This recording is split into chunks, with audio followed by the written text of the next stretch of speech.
Everybody who works for her quits. Everybody says she's a bully. She's very nasty. Not only is she incredibly controlling, but she's a bitch. Did you notice that at the end of every episode, it says, like, the starring, Meghan, Duchess of Sussex? Yes. That's how she's billed. You know, because I'm a busy mom, and this is how mornings are as I get the kids off to school. You're making fruit parfait crudité boards? Like, oh my whom? God. She is so full of shit. Picture this. You're one of the world's most famous media personalities, and you decide to take a flamethrower to someone's entire career on live television. That's exactly what happened when Megyn Kelly watched Meghan Markle's brand new Netflix show and delivered what can only be described as the most savage takedown in recent television history. The aftermath? A media firestorm that's still burning, exposing secrets about fake friendships, recycled content, and a streaming giant desperately trying to distance itself from what insiders are calling their biggest mistake of 2025. Meghan Sussex and Harry Sussex. I have no idea. And no, Meghan, no one knew that. Like, why are you correcting? You know it's Sussex. No, I don't know. Who knows that? Literally nobody knows that. What started as a lifestyle show promising heartwarming content turned into something critics are calling a cringe fest buffet, complete with awkward social theater and Pinterest fails that had viewers physically nauseated. But the real drama wasn't happening on screen.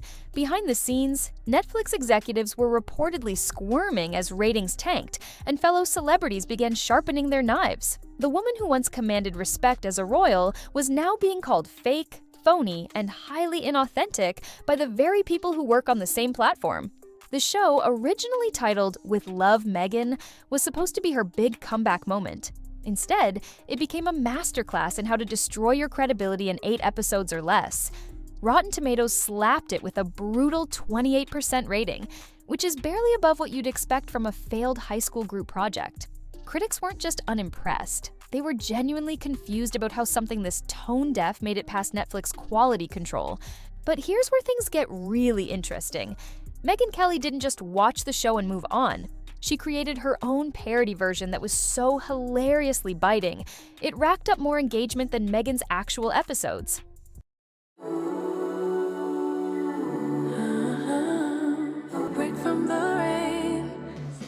Alongside media firecracker Maureen Callahan, Kelly reenacted some of the most widely mocked moments, including the infamous scene where Meghan takes store-bought snacks and repackages them in dainty cellophane bags while insulting her guests' intelligence. The spoof exploded on social media, with fans calling it better than the original show. What makes this even more shocking is that Meghan's fellow Netflix stars weren't staying silent. Katherine Ryan, who has 3 Netflix specials to her name, did a complete 180 on her previous support for Meghan. The comedian who once believed Meghan's claims about battling institutional racism in the royal family was now calling her out for being fake and overly manicured. Ryan joined fellow Netflix star Christina Pazitsky in labeling Meghan as highly inauthentic, while John Mulaney joked that Netflix basically handed the couple a blank check without knowing what they were supposed to do with it. The accusations got even more damaging when people started screaming copycat. Meghan's show, set in a breezy California estate where she whips up garden-fresh meals and hosts sun-drenched soirees, was drawing pointed comparisons to Pamela Anderson's Cooking with Love, which was announced way back in early 2023. Same vibe, same aesthetic, eerily similar title, and fans were clocking every detail. Even the script sounded identical, with both shows hyping the magic of learning from culinary experts and taking things to another level. The copycat claims weren't just about the concept. Meghan's featured dish, the Ladybug Caprese Bruschetta, had already been spotlighted in magazines and blogs, leaving viewers wondering if her recipes were more recycled than original. While Pamela's show premiered to rave reviews with an impressive 9.8 out of 10 on IMDb, Meghan's debut stumbled with a disappointing 2.7 rating. The contrast was impossible to ignore. But Megyn Kelly wasn't finished. Her most brutal criticism came when she dissected Meghan's recent interview about being a working mom. When Meghan gushed about creating content in front of her daughter and teaching her what it's like to be a working mom, Kelly lost it completely.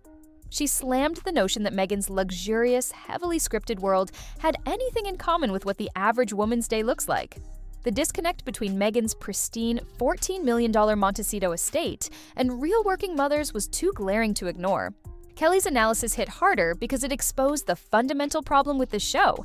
This could have worked if Megyn had embraced authentic relatability. People wanted to root for her, to see the ex-royal making gluten-free banana bread in sweatpants. Instead, they got an over-polished performance where even casual conversations felt like they came with cue cards. Her first guest was literally her hairdresser, planted in her kitchen like a human prop to gush over her cucumber chopping skills. The situation became even more awkward when Megyn corrected Mindy Kaling for calling her Meghan Markle instead of her preferred title. Nothing screams down to earth like correcting fast food jokes with Duchess titles, especially when you've already quit the royal job. It was moments like these that made viewers cringe and critics question whether Megyn understood her own audience. Then came the wildfire controversy that took everything to another level. When devastating fires hit Los Angeles, Meghan and Harry showed up at evacuation centers, and the optics were absolutely terrible. Megyn Kelly didn't hold back, calling them absolute cretins who crashed a crisis just to get their faces in front of cameras again. A local reporter's play-by-play of Megyn stooping down to take the lid off a plastic bin went viral for all the wrong reasons, with Candace Owens turning it into peak meme material. The timing couldn't have been worse. Here was Megyn promoting a lifestyle show about elevated living, while real families were losing everything. Kelly dragged her for what she called a disturbing pattern of turning tragedy into her personal stage, comparing it to her controversial Uvalde school shooting visit in 2022. The verdict was harsh but clear. If they actually cared, they'd quietly support relief efforts instead of turning heartbreak into headlines. Behind the scenes at Netflix, the situation was reportedly getting desperate. Industry insiders revealed that executives were anything but thrilled with the show's performance. Despite Megyn celebrating the show, reaching Netflix's top 10 within 24 hours, the streaming giant wasn't popping champagne. They had already announced a second season, but sources called it damage control, not a victory lap. The back-to-back filming was described as a safety net, allowing them to tweak the show based on how badly it landed with viewers and critics. What's particularly telling is that Netflix hasn't renewed Megyn's contract. The future of her streaming reign is anything but certain, and that second season is stuck in post-production purgatory while executives wait to see if the first season does more than just trend for the wrong reasons. Reports suggest Netflix is squirming over the chilly reception, especially after sinking serious cash into Megyn's lifestyle brand integration. The family drama added another layer of embarrassment. Megyn's paternal half-brother, Thomas Markle Jr., fired shots directly at her Netflix narrative. The two haven't spoken in over 10 years, but he clearly hasn't lost his appetite for calling out what he calls her malarkey stories. He dismissed her claims about growing up modest as a latchkey kid raised on fast food and TV dinners, calling the whole thing fake and throwing serious shade on her attempt to paint herself as just another kid navigating a tough childhood. This contradiction became a recurring theme. Catherine Ryan pointed out inconsistencies in Megyn's childhood narratives, noting how she painted a humble picture of TV dinners and fast food on Netflix, but talked about farm-to-table fresh ingredients when she was a guest judge on Chopped Jr. back in 2016. The mix-and-match origin story wasn't sitting well with people who were paying attention to the details. Adding to the chaos was Megyn's brand rebrand disaster. Back in February 2025, she quietly hit the rename button on her much-hyped lifestyle brand, changing American Riviera Orchard to simply As Ever.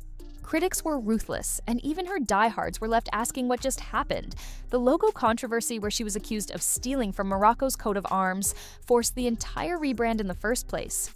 Megyn tried to explain it all away in People magazine, admitting there were tons of twists and turns with the name, and that she was figuring it out in real time. But branding hiccups on top of show failures on top of family drama was creating a perfect storm of negative publicity that even the most skilled PR team couldn't spin. The most damaging aspect might be how this whole situation has exposed the gap between Megyn's carefully curated image and reality. Every attempt to appear relatable has backfired spectacularly. The show that was supposed to showcase her authentic self instead revealed someone who seems disconnected from the experiences of ordinary people. When you're correcting people about your title while making one-pot pasta, the optics are beyond repair. What makes this story so compelling is how it represents a broader conversation about authenticity in the age of social media. Audiences are increasingly sophisticated about detecting performative behavior, and Megyn's show hit every red flag. The perfectly lit kitchen, the strategically placed friends, the recycled recipes, and the constant reminder of her elevated status all combined to create something that felt more like a corporate advertisement than genuine lifestyle content. Netflix's response has been telling. While they've committed to airing the second season, industry insiders say the platform is already exploring ways to minimize potential damage. The streaming giant that once bet big on the Sussex brand is now reportedly having second thoughts about future investments. When your own platform's biggest stars are calling you fake, that's not exactly the endorsement executives want to see. The wildfire photo opportunity might have been the final nail in the coffin for many viewers.